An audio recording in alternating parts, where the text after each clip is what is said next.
This is the Pooja and Gurdeep podcast. From 98.1 CHFI Studios in Toronto, Canada. Hey Toronto, this is Ed Sheeran. This is Kelly Clarkson. Hi, this is Bryan Adams. This is Adele. This is Madonna. It's Michael Bublé, and you're listening to the Pooja and Gurdeep Show. It's fun. They're amazing. So if working out more or just starting to work out, whatever it might be, was part of your New Year's resolution, there is a new workout that is out there that is easy. It's affordable. This is already starting to sound perfect for Pooja. You know, if I get to hit the easy button and you get results in working out, I'm all about that. Mm-hmm. And it's what all the celebrities are doing now. Ozempic? Yeah, okay. Yeah, you're right. You're right. They are all doing Ozempic and then pretending like they're not on Ozempic. Right. And they're like, I don't know. I just woke up and I found the key. I just started eating better. Yeah. And I walked. Yes. Yeah. I started to finally pay attention to my health and suddenly I lost all the weight. No, we know that you're getting some help. And that's not a bad thing. I don't know why everybody's so ashamed. But it's just admit it. That's admit it. Yeah. Admit it. And you know what? If it's a drug that is helping keep you healthy and you eat look better, feel better. And it's helping with diabetes and all those things. Yeah. Why not talk about it? I don't understand. But if you're going to work out, there's a workout called Pavolve. Pavolve? It doesn't roll off the tongue, I will No. admit. But it's Pavolve, and it stands for personal evolution. And it's kind of like playing off of the whole Pilates trend that is obviously huge, but so hard to do. Pilates is not easy. Pavolve because it's evolved Pilates? Oh, maybe. You should have called it Evolve-a-Lattes. Evolve-a-Lattes. Evolve-a-Lattes. I like it better. Oh my God, I'm going to do some Evolve-a-Lattes. That sounds like so much fun. So much more LA. Evolve-a-Lattes. But it's called Pavolve. Okay. And the way it works is they kind of stay away from that whole like no pain, no gain attitude.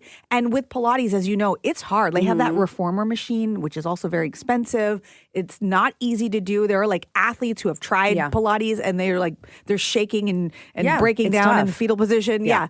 This is not that. Okay. This puts less pressure. Otherwise, you wouldn't be talking about it. Of course not. Right? I don't want to sweat. Okay, so what do you have to actually do? Okay, so it doesn't put a lot of strain on your joints. And what they do is they basically do everyday things that you do, like bending, rotating, reaching, and then in those exercises, you transform your whole body. So it's not about lifting weights. Okay. But you lift like 3 pounds. Like there's a little bit of weight. Okay. So you have to have weights. There's weights. But like light weights? Yes. Okay. And they say that, it's in the US, it's $14.99 US a month to subscribe to the app so you can see the exercises. Okay. It involves no equipment, but they have equipment you can buy as well, but it's very little, or you could just do it, Like in with your a can living of room. beans? Yes. Okay. Something that is like has some weight to it. And Jennifer Aniston is such a big fan. Really? She says she wished she learned about this 20 years ago instead of breaking her whole body. Because I thought she was a big yoga fanatic. She used to be, and then she got a back injury. Oh. And because of her back injury, she had to do something that put less pressure on all the joints and was easier to do. And she's loves Pavolve. Evolve-a-Lattes. Evolve-a-Lattes. Pavolve, Evolve-a-Lattes, whatever you want to call it. It sounds really good, but it almost sounds too good to be true. I know, which is why. Have you tried it then? No. Oh. But I'm going to put it on the list Are of you? things to do in 2025. Okay. From CHFI Studios, It's the Pooja and Gurdeep podcast. So there is a new salon that has a wait list. It's getting a lot of attention, and it is a cuddling salon. Aw. A cuddling salon where you would think okay, I can see how, hugging is nice and sweet. I mean, Well, don't say that. That's not truthful coming from you at all. I mean, I'm not a hugger, but I can see the benefits of hugging. I understand. But to have a wait list, to have people who are like, I need to get into this salon so that I can start hugging Is it a just- random stranger. It's just cuddling. It's not like going and getting your hair done and it's like a spa and then the cuddling. There is something a bit spa-like to it. Okay. But so when you get there, you have to actually sign this hugging contract where you read all the rules of what you're allowed to do and not allowed to. Obviously, no harassment of any kind is allowed. And you're consenting that you're allowing somebody else to hug you. Exactly. Right. All of that. And then you also, you talk a little bit about why you're there and, Why you need the hugs. Why? Yeah, maybe you're lonely. Maybe there's something going on in your life. You can't be sick. And then they make you take a shower. So like What? before you can even hug, you got to be clean, top, like head to toe. Okay. I get it. Okay. These are professional huggers. They Right. don't want to just be hugging anyone. And they're If- hugging people all day long, probably. So they want to make sure that they're not passing anything on to the next person. Okay, get it. which makes sense. And then there's like pillows and there and like it's an ambiance. There's a bathtub. There's like a How lot going long are on. these appointments? An hour. Okay, wow. It's a full hour of hugging. And then you start in what they call the teddy bear position, which, if you think about it, is just kind of like, I think. I've never. This coming from the person that can't stand hugging and doesn't know how to hug. She's going to explain hugging now. I don't really know if I've ever been in the teddy bear position, but I believe it's when like you're kind of like you're embracing one another. Like your legs are like around you're them. hugging your like a teddy bear. Yeah. Yeah. I would imagine. Did you ever hug a teddy bear? Did you have a teddy so. bear? No.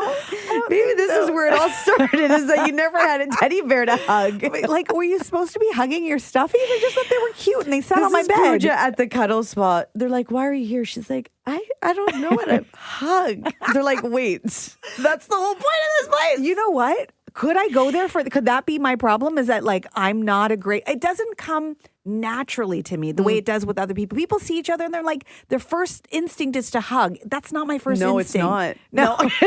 My first instinct is awkward small talk. Yeah, it's like you almost like cringe right away and you start kind of pulling back and then you look like you don't want to hug. I know, and people sense it. And so then it always ends up being an awkward hug. So are you allowed to go to this spa if you don't know how to hug? Well, okay, so it's $37 for 1 hour. Okay, it's not bad. $72 for 2. And you can have professional coaching while you're hugging as well. That's what you need. That's extra, right?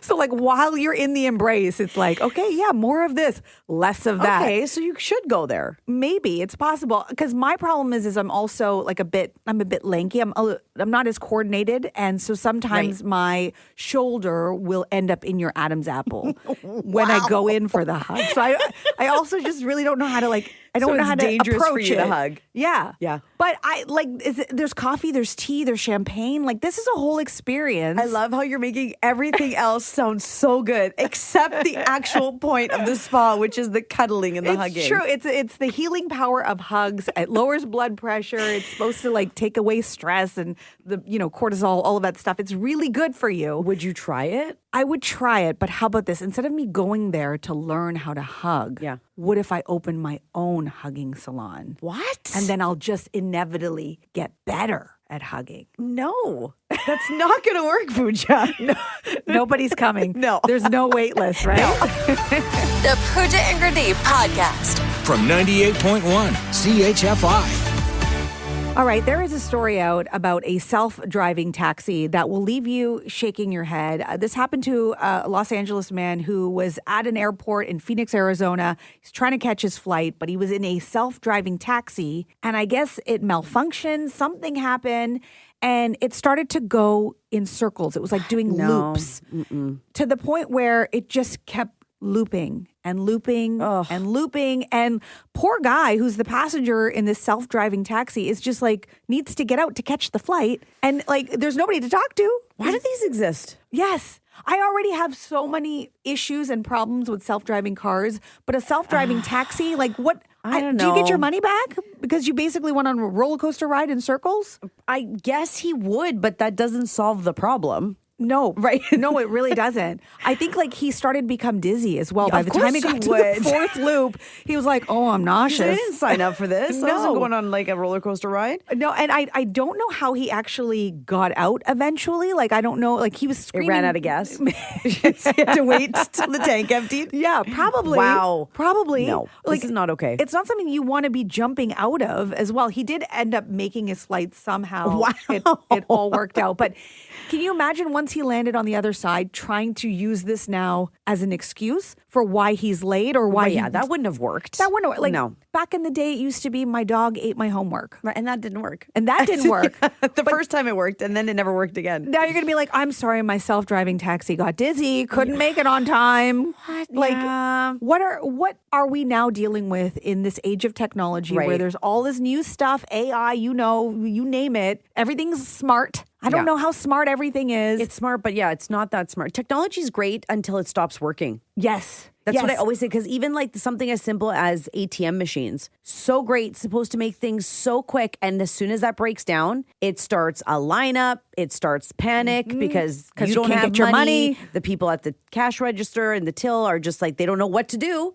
because the machine doesn't work. So it's great until it stops working. I feel like teachers could probably relate to this story because they're like, oh, yeah, you should hear the excuses we get from students sometimes when it comes to certain things they don't get done that they blame on technology. Like, I can picture it, a future situation where you're like, I'm sorry, my AI assistant messed up my schedule. So or like I show up. couldn't get my essay done because all the prompts on my free chat GPT are done.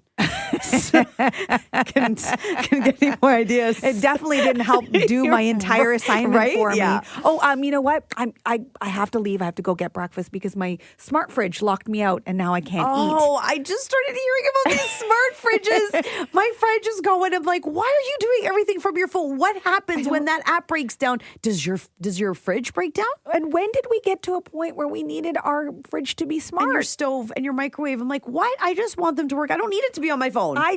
Unless my smart fridge is also whipping up all my Right. leftover ingredients into with dinner. my smart stove. Yes. Yeah. I do not need things to be smart. Right. Self-driving taxis, No. self-driving everything, all of that. No, thank you. The Pooja and Gurdeep Podcast.